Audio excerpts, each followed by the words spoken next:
पुसदमध्ये माणुसकीची भिंत फाउंडेशनतर्फे सूरज पवार व वैशाली पवार यांचा सन्मान. पुसद यवतमाळ माणुसकीची भिंत सोशल फाउंडेशनच्या वतीने एप्रिल 2016 रोजी सुप्रसिद्ध पत्रकार सूरज सुधाकरराव पवार व त्यांच्या अर्धांगिनी सौ वैशाली सूरज पवार यांचा सत्कार करण्यात आला. फाउंडेशनचे संचालक गजानन जाधव व टीमतर्फे हा सन्मान करण्यात आला. गडामनपाडापासून संस्था अन्नदान, रक्तदान, वृक्षारोपण यांसारखे विविध सामाजिक उपक्रम राबवत आहे. सत्काराबद्दल सूरज पवार यांनी आयोजकांचे आभार मानले. सुधाकरराव पवार, प्रतिनिधी सनातन सारथी न्यूज, यवतमाळ जिल्हा.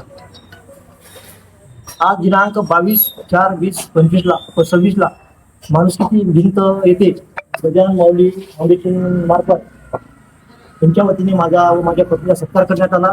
यांचे कार्य 2015 पासून आयोजित सुरू आहे. अन्नदानाचे कार्य यांचे महान असे सगळे सामाजिक उपक्रम यांचे वेगवेगळे रक्तदान वगैरे, मनोरुग्णांना हॉस्पिटलमध्ये भरती करणे इत्यादी कार्य यांचे आयोजित जवळपास 10-12 वर्षापासून सुरू आहे. यांना माझ्या व माझ्या पत्नी आणि आमच्या परिवाराकडून खूप खूप आभार व्यक्त करतो आणि यांना धन्यवाद देतो.